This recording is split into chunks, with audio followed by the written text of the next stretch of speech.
we have is actually about churn prevention. So, and this was from India. The marketer was from India, and they mentioned that they were once again using segmentation to identify who is who is on the verge of churning out, and sort of preventing them from either unsubscribing from the current plan or uninstalling the app, right? And some of the features, in fact, they used were personalization as well as A/B testing or multivariate testing.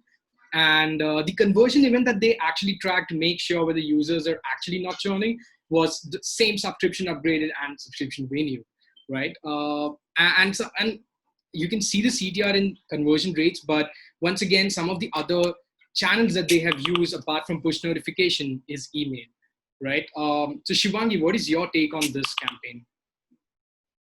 Yeah, so Pulkit, like you mentioned that, the great positives in this campaign in terms of, again, leveraging push and covering your base with emails as well, because this is a sensitive campaign, right? So you need to ensure that you are leveraging as many channels and capabilities to reach out to that particular user, either on one or one of the two touch points, right? So that's one of the positives. And at the same time, what I really like about this multi-channel approach is that they are playing preemptive, right, to reduce the percentage of churn in the first go itself.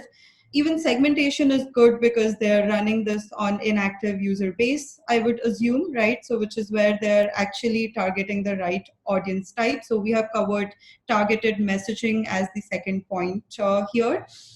This one also, like you rightly mentioned, has the personalization flavor, which we are now aware that is the cause for an increase in click-through rates by a 2x or conversion by at least a 1.5 times, right? So that's again good. They're also experimenting with what's going to work, what's not going to work with this A/B testing, right? So good to see that they're doing that. Even their click-through rates are well within the benchmark, because we typically see something around a 0.6% CTR. So they have it in the range. However, again, I think, going to the improvements on the top of it to work on that conversion number a bit more, because that seems to be a bit lower, like 10 to 20%. Also, you need to recover more users when they are going to churn, right? Because that's the red zone, right? So basically, I believe that the reasons for improvement in terms of conversion rate are very personalized to even the subdomain that this person's campaign belongs to, right? So be it, let's say, video consumption, audio consumption, news alerts, or social media targeting, right? So there's no one answer that fits all here in terms of what you could improve, but we have definitely identified that, this needs improvement, not just with the subdomain, right? Also, this is something that varies largely with the type of user cohort that you're dealing with, right? So, which is where I think it's very important to understand what is that particular behavioral pattern that is working or not working for your user base, and then act on the top of these insights, right? So, which is where my strong recommendation here would be to analyze your users even better and combine this with this, and even better, right, like combine this activity with AI or machine learning for that matter, right? So first recommendation here would be on the AI or machine learning side of it would be to understand your user paths, to identify like what are some of the paths taken by your users before uninstalling or unsubscribing, or even do a segmented path analysis to understand what is it that your inactive user base is doing, or even with those clicked user base that is interacting with your campaign, how is it that they are navigating through your apps after receiving or clicking through a notification, right? So that analysis is really going to be instrumental in understanding your user base better.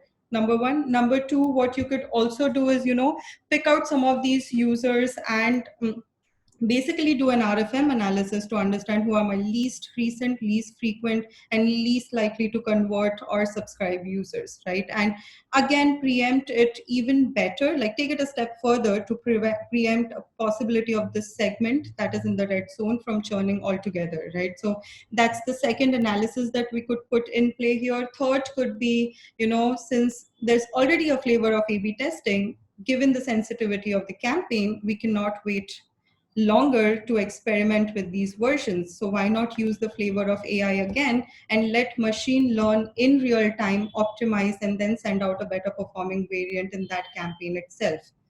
We know from AI as well, there is a scope of increasing your click-through rates and conversions by at least a 15%, right? So this is something that could really help improve some of their numbers. You could also add, I mean, another channel. Basically, I think we covered that as point number 2, which is, add social media retargeting, guys, because email and pushes are good, but you need to reach out to your users on more channels given the priority of the campaign here, right? So that's going to help you put out the message of, let's say, upgrade to a paid plan, or even just lay out a message like, we care, you're not on my platform, we care about that, let us know what we can do better, right? So that's something that you can work in terms of reaching them on multiple touch points, or simply just put across a simple view of cross-channel orchestration. And like, until now we've spoken about the benefits of bringing all the channels in one place and seeing how this fallback mechanism helps improve your conversions better. So just bring them all in one place and increase your CTR by 4x, or a CVR by, let's say, a 1.1x for that matter, right? So every 0.1% matters here, right? So that's my advice. However, again, coming to the relevance of the message that you're sending out to them, if the user is churning out, I mean, why not send out a content in a richer format in a local language that is trying to create even a FOMO in the user about, let's say, a viral content out there, right? FOMO is important as much as we underplay it. I think it is going to let the users say that, oh, what is new in the industry? How am I not updated? This is pandemic for that matter, right? So just go out and say that, hey, for example, like, let's say if I am use a carousel with 3 to 6 or 3 to 9 images to talk about your most viral content from the region or your location. Or, of course, after, or let's say if you're a social media app, right? Just go ahead and say, Vayu so Binod for that matter. These are the top 3 memes trending in your region, right? So this is definitely going to change your game in terms of users interacting with these pushes more, not just because of the content you're sending them, but also with respect to the richer media that you're using to make your notifications stand out in the tray, and use of more and more, like increasing the real estate with, let's say, 6 images in a carousel, right? So people are just going to swipe through the content. Like basically you're extending the real estate of your app on the tray and having them consume content there, right? So I think that's going to help a lot. But having said that, really great to see personalization and A/B testing put in place. So we're headed in the right direction, just that we could tweak it a bit more to be even better in these campaigns, right?